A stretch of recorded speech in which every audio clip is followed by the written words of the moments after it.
մարդկանց մոտ զայրույթ է առաջացնում նախկին իրավիճակը ինչքան էլ վատ լինի, ինչքան էլ ձևակերպումը տանք, ամենայն դեպս այն ժամանակ նեղացած չեն եղել մեր սահմանները, այն ժամանակ ավելի կայուն ու հաստատուն է եղել խաղաղությունը, մենք Արցախ ենք ունեցել այդ ժամանակ։ Այն չափանիշներ, ինչի մասին ասում եք, հայրենիք, պատիվ, այսինքն հայրենասիրություն, սա լայն զանգվածներին երբեք էլ չի պատկանել։ Այսօր զրոյացրել, անպատվաբեր են դարձրել, անպատիվ են դարձրել կրված զինվորականներին,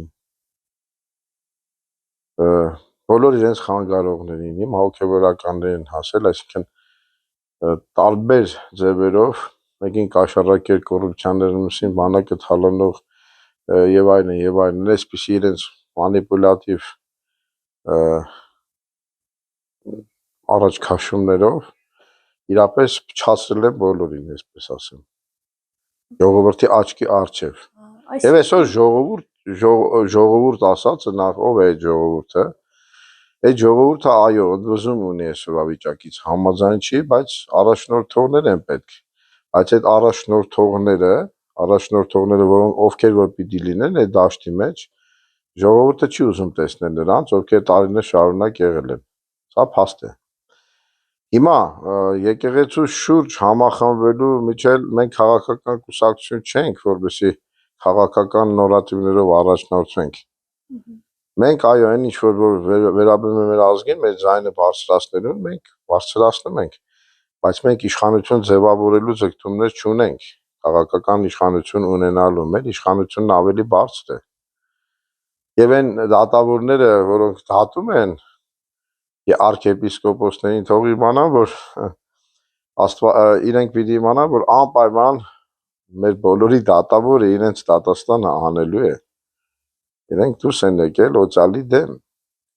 Ամեն իշխանություն, որ ասում է Աստծուց է տրված, ուրեմն հոգևորականի իշխանությունը ավելի բարձր է։ Իրենք կարող են մեղքեր ներել որևէ մեկին, հայտարարել, արձակել այդ մեղքերը։ Ուրեմն եթե իրենք գալիս են եւ հոգևորականի առջև են խոստովանում ապաշխարում Աստծո առաջ, հոգևորականի ներկայությամբ, թող իմանան, որ ուրեմն իրենց իշխանությունը մարդկային իմաստով ավելի ցածր է։ Եվ մենք երբեք չենք ուզում այդ իշխանությունը փոխել աշխարհիկ իշխանությամբ։ Աստծուն է, ուրեմն կայսերին է կայսեր, բայց իրանք պիտի իմանան Աստծուն տալ վայելչապես եւ իրենց պարտականությունը պիտի իմանան Աստծո առաջ։ Տեր-նշան, առաջին դեպքը չէ, որ ցես քահանաների հոգևոր դասին մեղադրում են քաղաքականությամբ զբաղվելու մեջ, ձեզ մեղադրում են, որ դուք շեղվել եք ձեր բուն գործառույթներից, այսինքն եկեղեցական ձեր լիազորություններից շակերտների մեջ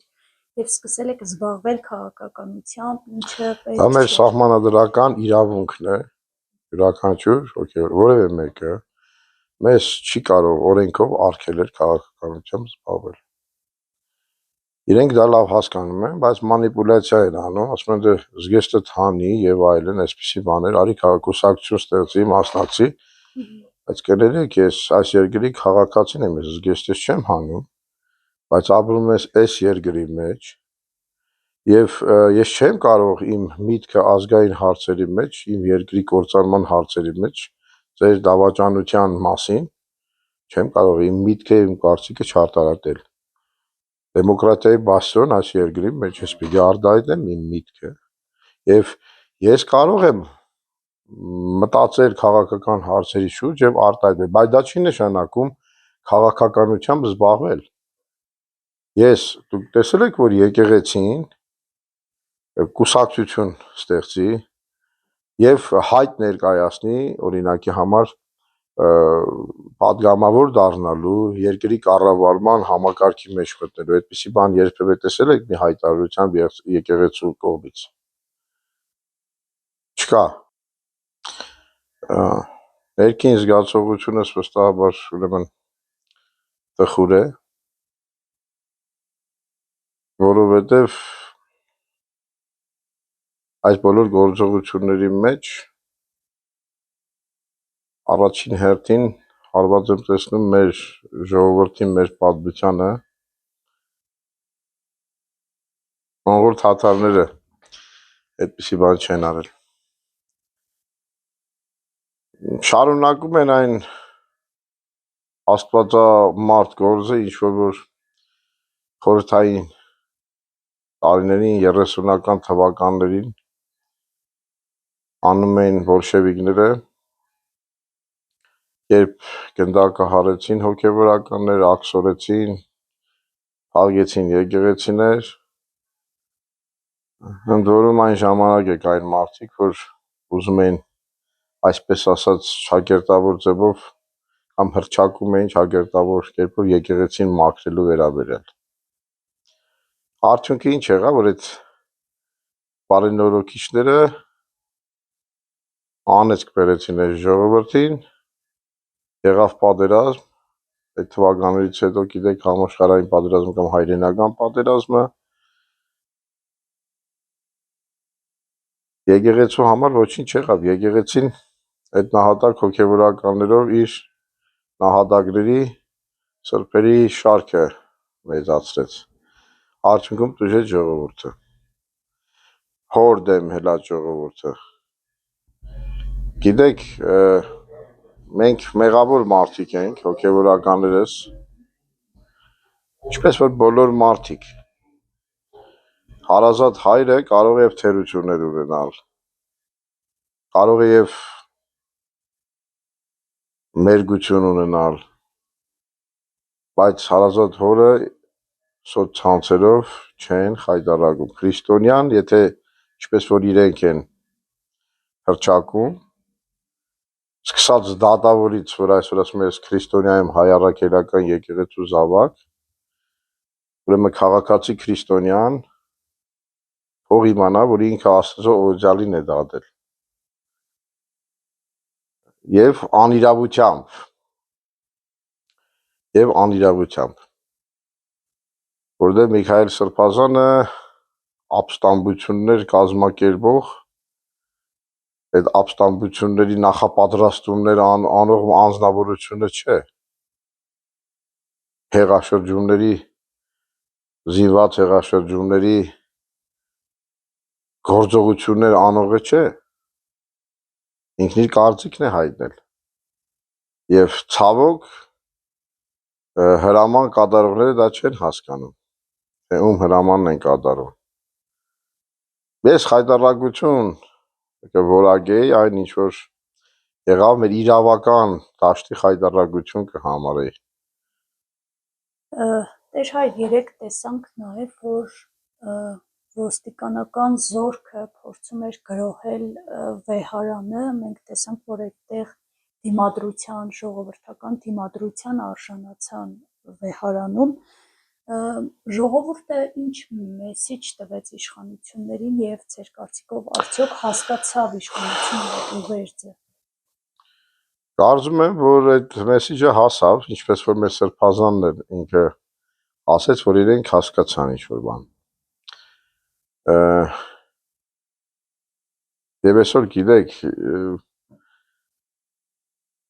գերագույն խելագարը ինչ է ասել, ինչ-որ վետո է դրել հայոյանքների վրա մինչև ինչ-որ եւ այլն։ Չգիտեմ ինչից է բխում եւ գուցե նաեւ ժողովրդական այս ընդվզումից է, որ բխում է այսօրվա իր խոսելավոճի ուրեմն փոփոխությունն է։ Դե գիտեք, իրենք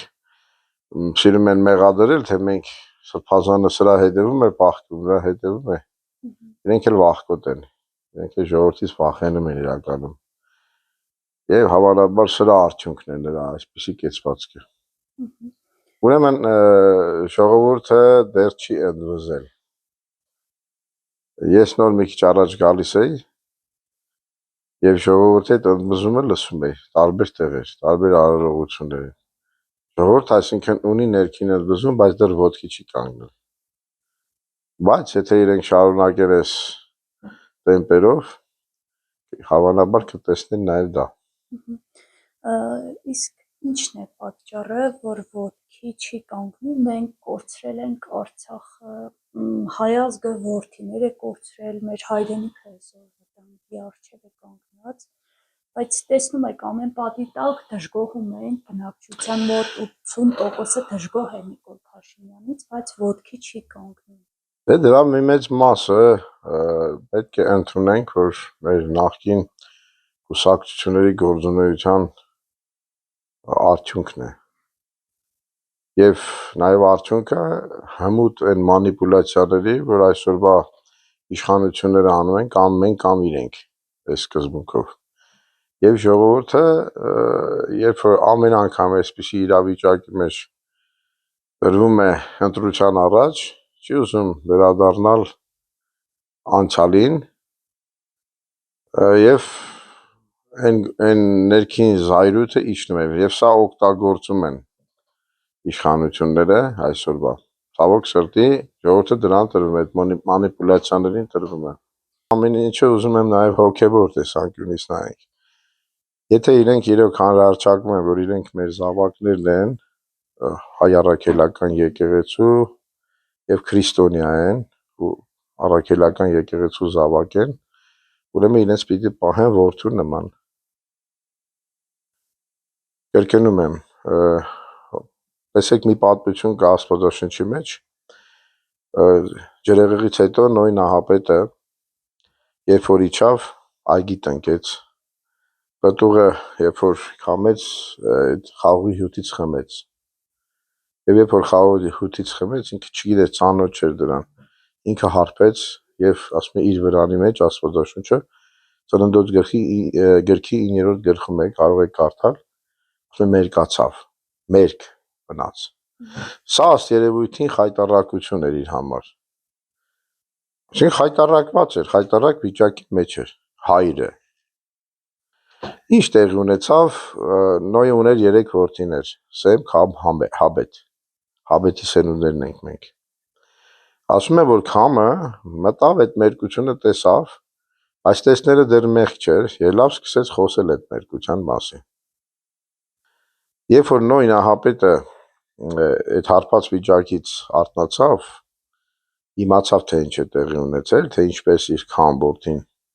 ելել էր եւ իր մերկությունը հայտնի էր դարձրել բոլորին, անիծեց, հայրական անեծք տվեց։ Եվ դրա արդյունքը եղավ, որ ասում է, եւ գիտենք, որ Քամի սերունդներն են այսօրվա սևամորթները, սև երես եղածները, որ մի ինչև այսօր կան։ Եվ դարեր շարունակ իրենք սերունդ, իրենց սերունդը անիծվեց, Քամի սերունդը անիծվեց։ Այստեղ ուշադրության արժանի մի բան կա, որ ուրեմն երբ որ իրենք տապանից իջան այդ մի քանի հոգին, մի ընտանիքը, ուրեմն ասում է Աստված օրհնեց 9-րդ գլխի առաջին համարն է, Աստված օրհնեց ուրեմն Նոյի որդիներին։ Այս սրա վրա ուզում եմ ուշադրություն դարձնեք, Աստված օրհնեց Նոյի որդիներին։ Եվ երբ որ Նոյը պիտի անիծեր եւ անիծեց, ինքը Քամին չանիծեց։ Նույնիսկ այստեղ տեսեք ինչ հետաքրքիր բան կա, ասում է թող անիծվի Քանանի սերունդները եւ ծառա լինեն իրենց եղբայրներին։ Քանանը դա Քամի որդին էր։ Տեսեք Նոյ նահապետը օրհնվածին Աստծո կողմից չանիծեց։ Իսկ իր մերկությունը ցույց տվողը, հայրական մերկությունը հանրահռչակողը անեծքի արժանացավ։ Եթե նույնիսկ իրենք շատ ճիշտ են եւ իրենց հոգեվոր հայրերը բնական է մարդ են եւ ինչ որ թերություններ ունեն եւ որևէ մեկին եթե ինչ ասեմ մի քանի այսպես ասեմ կամերա դնեն եւ մի քանի օր հետեւել որևէ մեկի վրա ինչ որ մեղ գտնեն, բայց բարոյական է արդյոք այդ ամեն ինչը հանրահռչակել։ Աստվածաշունչն ասում է ոչ, անեծքի եք արժանանալու, մի արեք։ Ուրեմն դա բերում է հայրական անեծքի եւ Նոյը երբ է ապրել։ Երևի 4000 տարի առաջ։ 4000 տարի սերունդները այդ անեծքն են կրում։ Հանրային ժողովրդական անեծքի պիտի արժանանան։ Պետք չի դա անել։ Ես չեմ վախեցնում, Աստվածաշունչն է դա ասում։ Տեր հայր չնայած իշխանությունն է, այսպես պատերազմ սկսել, ճակերտավոր պատերազմ սկսել եկեղեցու դեմ, ինչպես է այդ հաշտությունը պատկերացնում իշխանությունը։ Հաշտություն։ Հաշտություն։ Գիտեք ինչ։ Ես այսօր իմ ստատուսների մեջ մի բան եմ գրել։ Մասիս ինչ է դատավորի այդ ազգանունը։ Մելքոնյան։ Մասիս Մելքոնյանին։ Ես ասել եմ, որ եթե հանրային չափ աշխարհեք, մի օր գալու է օրը, երբ որ մեռնելու եք, կանչելու է Տերը։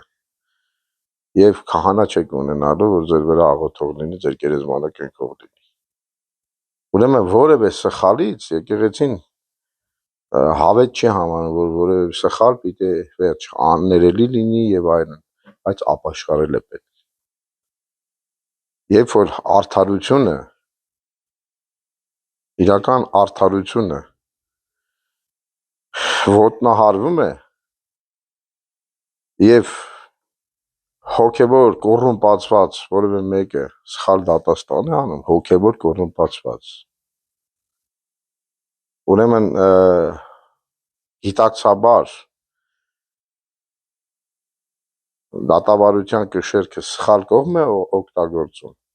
ինքը չի կարող խուսափել դրա պատասխանից, հոգևոր պատասխանից։